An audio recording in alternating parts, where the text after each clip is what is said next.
Hi everyone, it's Peter from PS Sound, and this is gonna be, as the title says, just another nightmare video. Actually, since at the end of last year, we haven't had anything in the last half year coming to us with such a poor installation. I want to show it because people have to learn from this too. There are many shops which do installation on this level, and it's not acceptable. They should just stop dealing with car audio. If they want to fit head units, hands-free kits, rear view cameras and all those things, fine, but audio needs more attention, and especially when it comes to the safety of a system. Let's just go through it. You will see what I'm talking about. So this is a huge box, and first I always push on drivers to see if it's leaking or anything, but it didn't show any leaking, so I thought, okay, it may have a port somewhere. So we were looking for a port. The owner pointed out that there's a port on it. You will see what that is.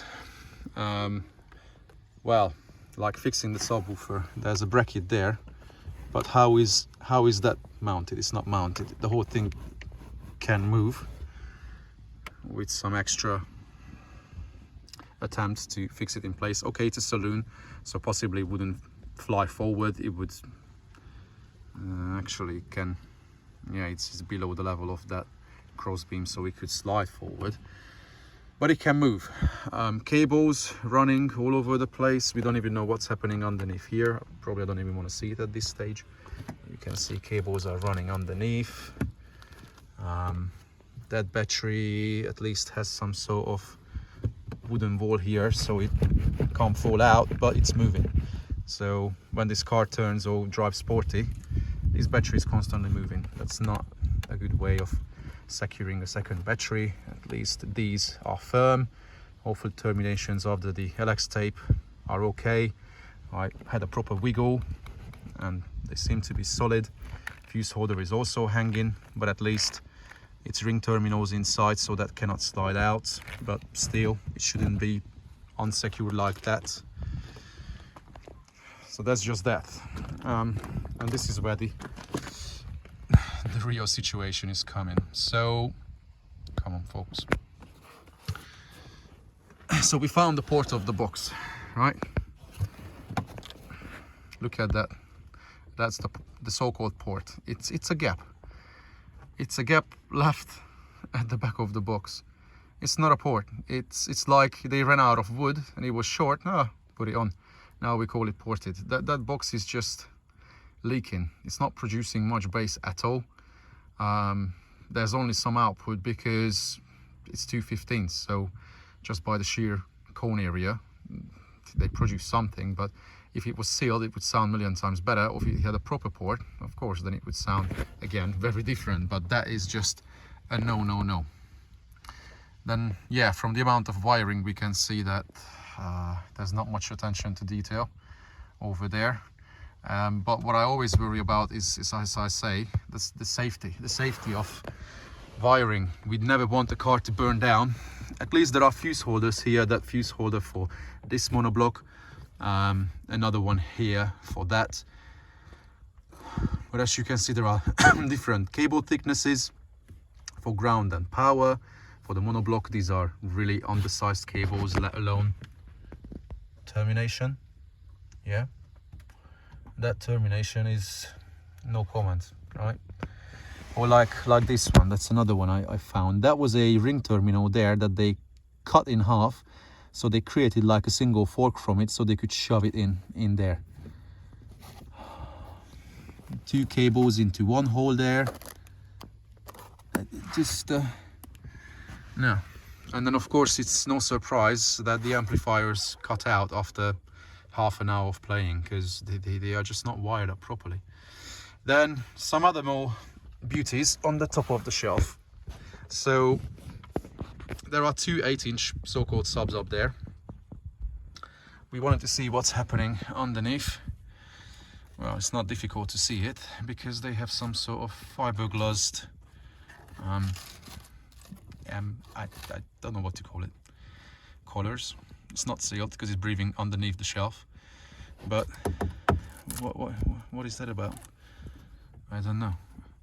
And there are also 6x9s at the back, 4 of them somehow. So a lot of speakers with hardly any output. It doesn't sound nice. Oh, I've just noticed this. They try to take a ground point from here, and then it didn't work out. That doesn't look good.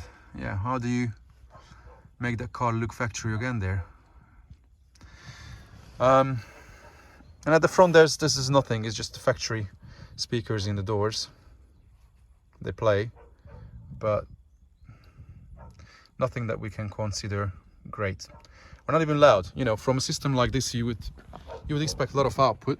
So I asked the owner how he listens to music or how loud he listens to it, and when we went a bit louder, that was the level of a single 10-inch sub on like 400-500 watts in a sealed box that could produce anything. Like a JLW3 on 400-500 watts would do that in a sealed box, let alone in a ported. So having these big subs, seeing them moving slightly, means nothing if it's not installed properly in a leaky box on amplifiers without sufficient power.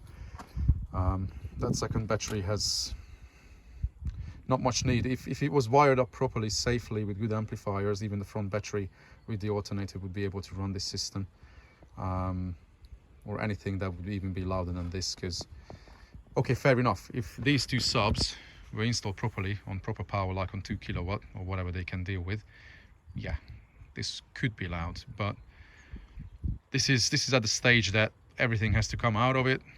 We made a plan. We will see this car back in August, hopefully, right? The owner is just nodding his head behind me. We make a plan and we sort this car out properly for good listening, for driving, as well as there will be another preset where the system will be able to play outside loud.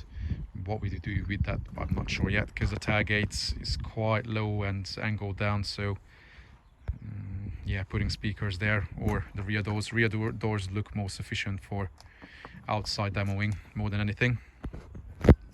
And yeah, we will do a proper system, multifunctional system, for a bit of show and proper listening inside. Call it SQ, SQL, whatever you want it. This car deserves it. Nice, sporty Mercedes.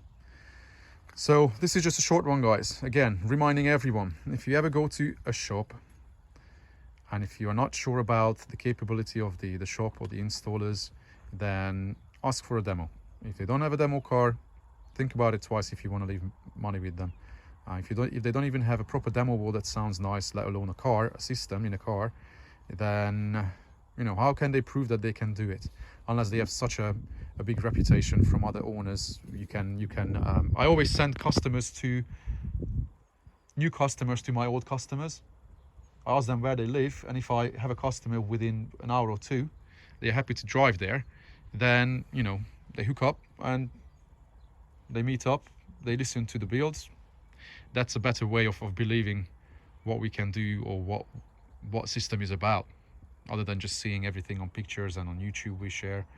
But every single shop should be able to show a system in a customer's car or in their own cars, so you can have an idea about what they are truly capable of doing. So I'm going to leave it here, just a short one. We need another nightmare video, right? Yeah, we will see this car back soon. In description you can find a link to more nightmare videos if you want to learn more from what not to do, because we had quite a few in the last few years. And then you see other links to Patreon as well, where we show proper stuff, behind the scenes stuff of the cars we do, RTA evaluations, daily updates, weekly topics, all sorts of things that people can learn a lot more from. That probably that's for the crazies, the proper audiophiles and the hobby people who install themselves. But yeah, there's a lot to learn from there as well, so it's worth to check out that in description too. So this is it for this one, and then hopefully you will see this car back very soon and what we do to it. Take care.